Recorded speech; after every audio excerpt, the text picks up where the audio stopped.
The Bloodstone Chronicles, Book 1, A Darker Sun, by David Inkling.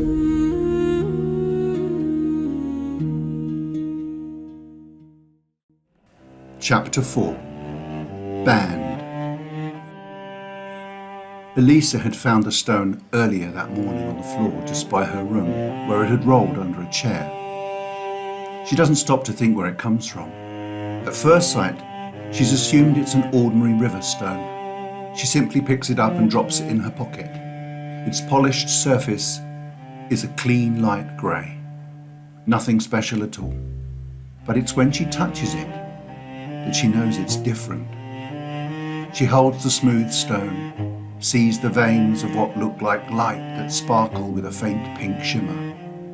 Then she sees a whole spectrum of colours running through it. She isn't at all afraid when it glows. It's not hot like a coal from a fire might be. It doesn't alarm her. In fact, she has the greatest sense of peace when it rests in her hand. She fully intends to place it on the window ledge in her room and save it to take to the wish pond when the sun sets. Although she's often dismissed stories of sunstones like many of the children in the Dales, she's fascinated by them and quietly searches for them in the dirt.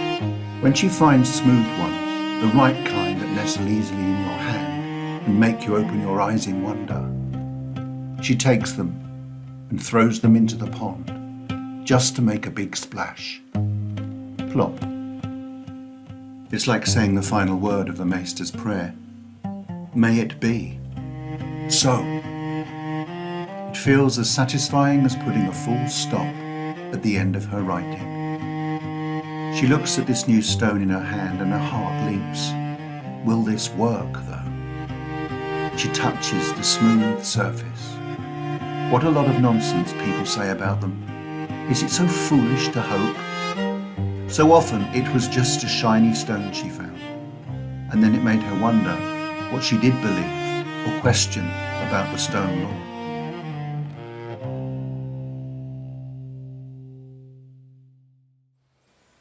What do you think? Grandma asks her one day. They were looking down into the pool where a number of fish circle like thoughts on a lazy afternoon. It was the last time they'd gone to the pool together, when Grandma could still walk, even if she was using a stick. I believe that all life flows from the sun, Elisa said. And from sunshine life flows like a river of light, she added, quoting the Missal. And what of the Maester's words, Ellie? What of the teaching that power flows in all things? It's in us and it's of us. We can turn it to our will. What of that? Father says such nonsense is only for children. The books at school explain the way fire burns, how seeds grow, and how the rain falls. Yes, Ellie, those books tell you how things happen. What of the reasons why? What do you believe of why the fire burns, why the seeds grow, and why the rain refreshes? What do you believe of those things? I believe... Elliot paused. It was as if Grandma was testing her. She wanted to say the right things, but unlike a test at school, she didn't want to upset her grandmother with a wrong answer. I believe that the old stories teach us what's right, or what's wrong, and how we can live better lives, Ellie said. And what of stone wishing, Ellie? Do you still offer gifts in prayer? Yes, Elisa said promptly, pleased to say something definite that she knew would make her grandmother happy. And do you believe that you've ever changed anything, Elisa? Ellie paused. She reflected. She hoped she had. She knew that much. She threw stones in faith and heard them fall into the water. They splashed and disappeared like a prayer surrendered in faith. She stared down at the fish as they moved around, gulping their wide mouths, mute below the surface. And Ellie saw them, and she knew she felt ridiculous. She hadn't said anything to anyone, but her mouth had fallen open in a great gulp. She often felt as stupid as the silent fish. But when she spoke to her grandma, It was different. She believed. And after a moment's reflection, she looked into her grandma's eyes and found the words she wanted. I've always thrown my stones with a secret hope. The truth of her words bubble up to the surface. She knows it then. Grandma smiles. Now she knows. She says something else that Elisa will never forget. You have to offer something truly wonderful. That's what her grandmother teaches her that day, standing by the pond as the fish circle calmly beneath the surface. Any prayers offered must be freely given. The stone wishing is not a ritual. It is never an act or a simple performance, Grandma says. It is a gift, given freely from the heart, and it is always honoured. It's not simply throwing stones, Ellie. If you don't believe, you may as well be simply dumping the stones in, and they'll make a fine squelch, but it will be just a watery splash. The grandmother then takes the smallest round stone with a reddish pigment from her pocket. The layers of stone are flecked with silver that sparkles invitingly. Hold it delicately, she says. Like this. She lowers her head in silence and sends it high up over the surface of the pond. It shimmers as it passes through the air and lands smartly with a distinct plop. So, she says, and a smile ripples over her face. And what did you hope for, Grandma? Elisa asks. She looks closely at her eyes for the slightest sign of a joke, and then turns to look out over the surface of the water as if she expects something to happen. I prayed what I always pray, Ellie, that my heart's wish would unfold like a flower in the lives of those I love. And what is your heart's wish, Grandma? That you would live in the glory of the sun shining. That had been only a few months ago. Now Elisa holds on to the new stone. It has come to her just as she needs it most, but she feels as if she mustn't use it. To make it worse, the maesters have declared it wrong to pray with words of your heart. Why could it be so wrong to wish a blessing? It is rumoured at the inn that a similar stone had cost the young shepherd his life. But her father said that was nonsense. The stupid eclipse was unsettling everyone. Her hand clutches the stone. She feels the heat of it. Can it really cause anyone any harm? Why is she so nervous all of a sudden? Was this new stone only dangerous and daunting because it might actually have power to change things? It might just work. It felt as if the stone's shape might do little more than make a saddening splash. It might fulfill her wish. It's so strange, though, that such a wonderful stone has come to her at such a time as this, on the very day of the maester's announcement. Fear moves like a sour aftertaste on the tongues of all who live in the dale. She senses it, and it eats into her with doubt. Dare she ignore these feelings? Why waste time with another childish wish and risk being seen? Too often she's disappointed by the river rocks. They're not wonderful. There's nothing special about them. Nearly a month ago, the last stone to come to her was a deep grey sphere, almost black. It had a single white line bisecting it. It had excited her when she'd held it so tightly in her hands, convinced it had grown warm. When she tossed it up high, the trajectory sent it right to the pond's centre, and her heart soared. She felt surely that that stone, of all the stones she'd ever cast, would allow her wish to become. It even seemed to shimmer with the blue light as it flew high into the air.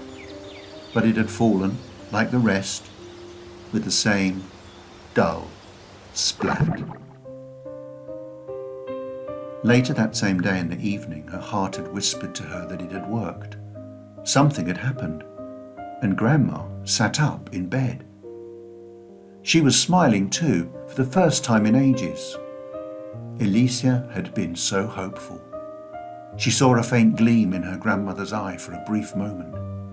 Then when Grandma smiles a second time, she tells her about the plans for the coming Festival of the Sun and what's happening in school, and we've started weaving straw blooms, Ellie says.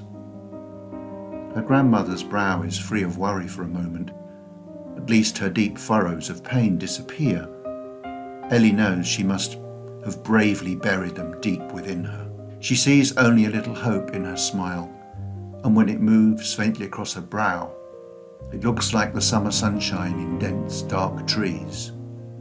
But a few moments later, too soon, Grandma takes a sudden intake of breath, and Ellie hears the deep, unpleasant cough return. It breaks like a dog's bark on a wintry night. It growls and rumbles like shifting land, trembling before a ground folding. The violent, heaving coughs shake her grandmother's body fiercely, like a dark dog savaging a poor creature. Her hope crumples like a tower of sticks. The unseen illness in her grandmother's frail frame simply grows worse, and Ellie sees what is undeniable, just as the healer has warned them. But not now. Not with a bloodstone, she thinks.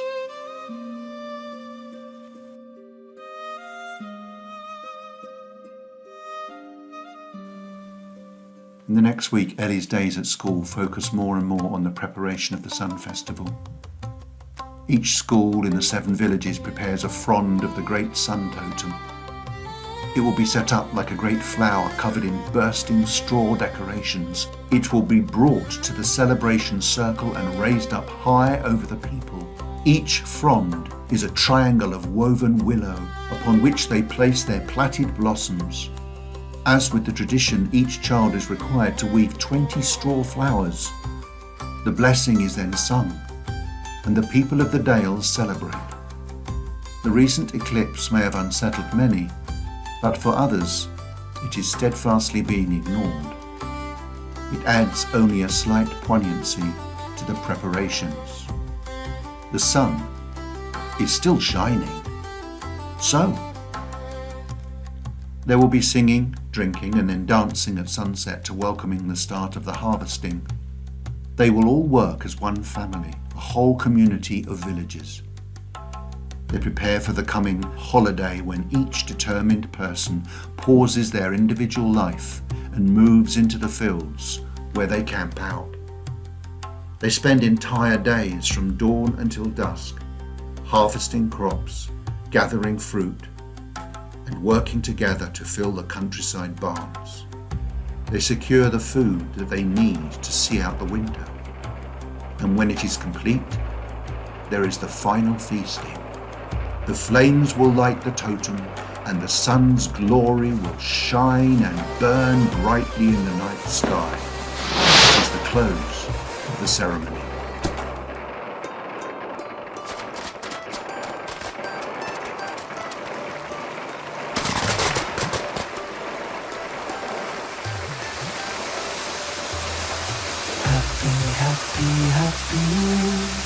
Open-hearted, let us be. Joy in sunshine, joy in rain. In your love and joy be free. Happy, happy, happy we. Open-hearted, let us be. Joy in sunshine, joy in rain. In our love and joy we're free. As the birds that fly, high up in the sky. As the river flows, as the river flows, as the river flows, as the river flows, from the high to low, wherever still we go, where the high and low, onward still we go, where the high and low, onward still we go, where the high and low, onward still we go.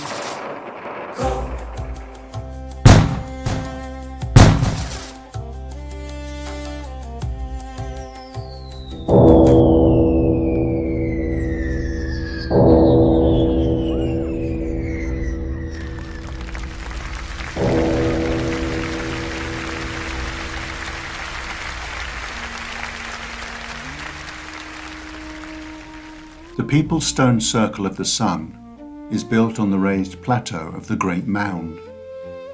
This had always been there as far as anyone living knew. But 1,000 years ago, great rocks that raised it up and strengthened its embankments had been brought from all parts of the valley. They were lifted to the platform over the floodplain. Whenever the river surges, the mound is always there, prominent. It rises above the water. It is a common refuge for people, for cattle, and even wild creatures who tunnel into it. It is also a reminder that floods come and floods go naturally. They always have. In time, the great hilltop standing stones were also brought down to form the circle, one for each of the ancient villages. No dwelling can be built within 5 spacings of the hill, and so no single village ever lays claim to the circle.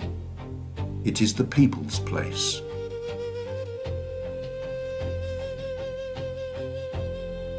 The surrounding land is common to all, a pasture, a place of rest, and a sanctuary for wildlife. Hunting is forbidden there. All who come do so freely as one people. In celebrations, each village elder comes. They take turns to light the flame that burns at the base of each of the village's great stones. They present their offerings. The wealth is collected and shared with the poor, the widows, the orphans and the sick. And all rejoice in the joy of plenty. The children practice the songs as they craft their decorations. And we give thanks for today's provision. We give thanks for the day today. And we give thanks for our day's provision. We give thanks for the sun today. When she sits in school, weaving the strands of straw to make her allotted flowers, Elisa thinks about the security and hope Sun-Law offers. They pray on the Sun-Maker and live in his rhythm. Each season of sun shapes their days, their culture, and they thank the Ancient One who breathed life into clay, the Sun-Maker, for the sun's glory.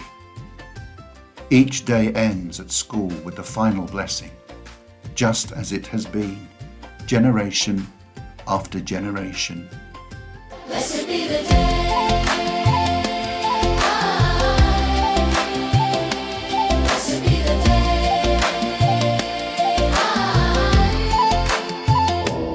But would the bishops now ban even their simple songs? In her room, Ellie grips the stone that has come to her.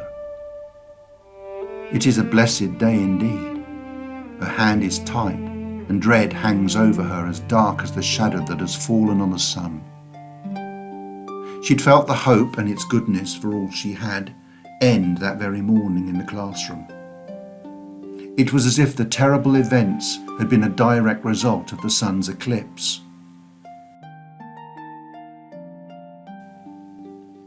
Sometime afterwards, the children had been sitting at the tables weaving more floral blooms to adorn the sun totem. Senya Star, their teacher, wove herself amongst them. She helps with the trickier twists and suggests new and more complex braidings for the older pupils.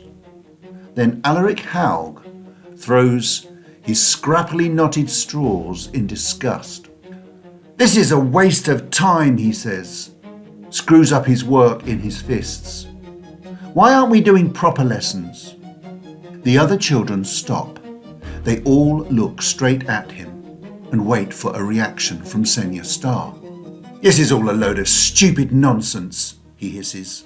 "My father says the Maester's words are all lies. He should know. He goes to Wilden all the time.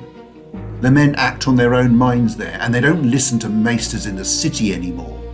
And they've stopped wasting time in the stupid sun halls as if they were just farmers." Every mouth on every child in the room drops open. I believe there are guards placed at the doors of most sun halls, Alaric, and they record any names of people going near the sun halls, as well you know. That's a load of rubbish, Alaric says, quite calmly. The teacher takes her own audible breath and walks over. She asks Alaric to explain himself, but it is evident when she crosses her arms that she is unlikely to be happy with whatever he says. The entire class listens and is shocked when he speaks. Men in the Wilden do not believe. My father says they have broken with religion. They trust in the power that comes from themselves. They believe in the strength of their own will. They have faith in the blood of the strong. The iron hand is the only true strength. Anyone can see that real power comes from steel and coal and its great riches. What do you know about the iron claw, Alaric? Ned asks. The only claw you know anything about is the crooked finger you use to pick your nose. The class laughs, and even Senor Star has to work hard to refrain from smiling. Ned is a quiet, dark-haired boy who stares with serious intent. His eyes look for any way to square up to a threat, but he is not a violent boy. He laughs at most things and finds his wit or even his mockery puts him on a level with most people. He might like to laugh things off and keep things light, but he is no fool. He can be very serious too. He raises his eyebrows, watches Alaric suspiciously. He's heard the mocking name of the Iron Claw to refer to the prima dictum's men, and he leans forward confidently. As he does so, he takes another large handful of straw and begins to lay it out on the table ready for plaiting. I know enough, Alaric replies, but Ned ignores him. Alaric is the son of the local butcher, Gunther Haug, and prides himself on the strength of his fists and the power of his wrists. He eats overstuffed meals of meat each day, so that he's heavy with stocky arms. The strength of his fist is felt in the class whenever he pushes, shoves, or thumps if there is ever any resistance to his punchy voice. Most students simply stand aside and let him find his own way to the front of a queue or take whichever seat he chooses. He isn't worth getting in the way of. He's just like his father, Alaric Haug. Just like many of the guard in the city, does as he likes. But it always annoys Ned. Why does no one, not even the teachers, ever stand up to him? The Iron Hand is the future, Alaric sneers. None of this soppy sun stuff means anything, you know. The bishops have actually said they're going to ban it. It's been posted on bills in the city streets for weeks. They're going to ban all sun festivals. What do you mean? Senor Star says. They're banning sun stuff in all the city halls, and it's coming here too. My father says any women referring to sun and stone law or speaking out. He pauses to make sure that all are listening to him, and a smile emerges on his face. They'll face the flames. You're joking, Elisa says, as the blood drains from her face. How can you stop women speaking? One of the smaller children asks. It just means preaching. Speaking out is teaching from the truth books, Senor Star explains. But she looks across at Alaric, who seems to know much more than she does on this matter. Last week they sent a woman to burn in Upper Neathtown, Alaric says, enjoying his attention. They were selling her ashes in pots on the market stall the week after. Apparently they got 3 loaves a pot for her remains. That's disgusting, Senor Star says. The teacher's raised voice adds even more alarm to the room, but unfortunately gives more credibility to Alaric's words. He is emboldened by the reaction and goes on. In Broadwater, a school senior was dragged from assembly accused of speaking out and heresy. She's been told she has to face the flames or resign. With these words, Alaric turns, smiles and looks directly at Senior Star. He waits, enjoys the nervous response to his statement and feels the power his fear stirs and unfolds. It's not true, Tom whispers to Elisa when he sees the fear fall on her face. You can't believe a word Hoggy says. You know he exaggerates everything. But it is true. All sun worship ends. Sun culture stops. A shadowy figure in black rides up to the school. And just like that, it's all gone. As quick as an announcement in the morning's meeting. Then at break time, little more than 2 hours later, the maester of school, Senyo Hart, stands in the playfield and calls the children to assemble inside. In front of muted lines of pale faces, he announces that the Iron Hand has decreed new school rules. Teachers are no longer permitted to refer to any sun rituals by order of the bishops. The new guard, spelled without a U, Senyo Hart states and wrinkles his nose, will enforce these new rules. All so-called truth books have been banned. These will be removed from every school. What does that mean for the harvesting? Amo Larkin says without even putting up her hand. The teachers' heads turn to see what Senyo Hart will say. They are as disappointed as every child, whose faces drop as one. All decorations for the coming festival must be dismantled and destroyed. The school will close early for harvesting, but while the provisions must be collected, there will be no festivity. Children are told to go home immediately when they have collected things from their classrooms. The hall is silent. Senya Star stifles a sneeze, but it is evident to all she is hiding her tears. And a little later, Elisa finds her hiding in the store cupboard, sobbing quietly into a handkerchief.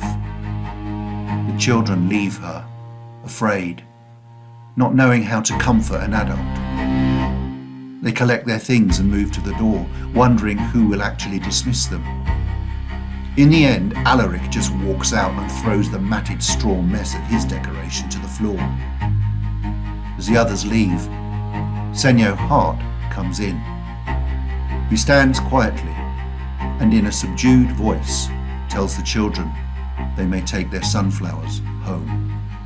I'm sorry, but they must not stay here, he says. Give them to your parents. Yes, decorate your homes, Senya Star says bravely from the cupboard. Celebrate in your homes, she adds. And then she bursts into tears once more. The school is at the centre of the Stoneford Valley. It is built on a new mound in the common land near the stone circle.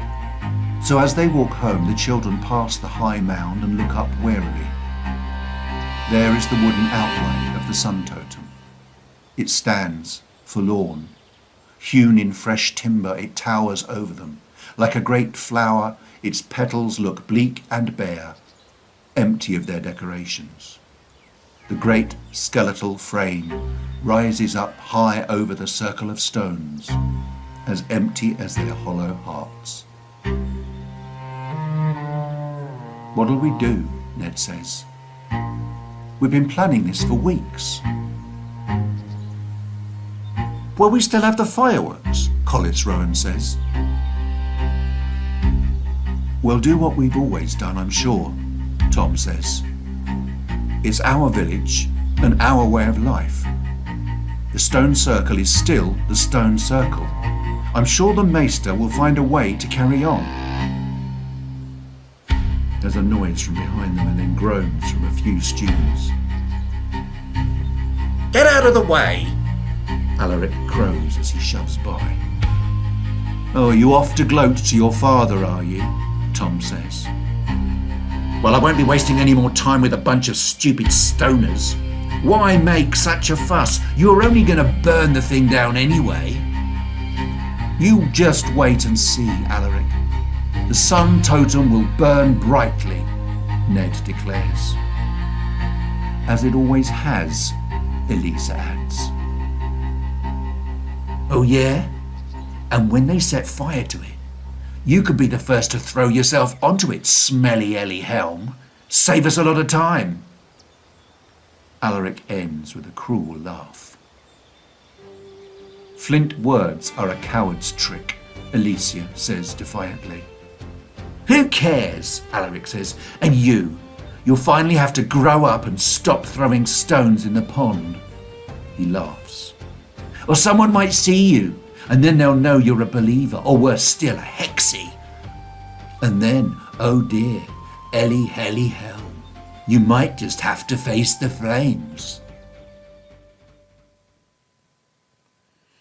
Don't they look beautiful? Ellie's mother says as she hangs the straw flowers on the wall.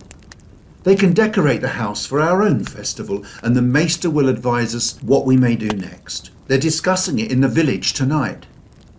Elisa decides she will not mention Alaric's words about facing the flames. It will only add more worry to her mother's thoughts. She has enough fish circling the pool of her mind. But Helena is already ahead of her daughter. In the meantime, Ellie, she says, please don't go to the pond. You must give up any stone wishing, for now, just for a while. Please promise me. She promises her mother, but she holds her fist closed tightly when she says it, so that the words are only spoken and the meaning is held back. Elisa will not give up. This stone has come to her only 2 days after her last prayer. That has never happened before, so soon. It's good in itself, the best sign. She decides she will make one more wish. No one else need know.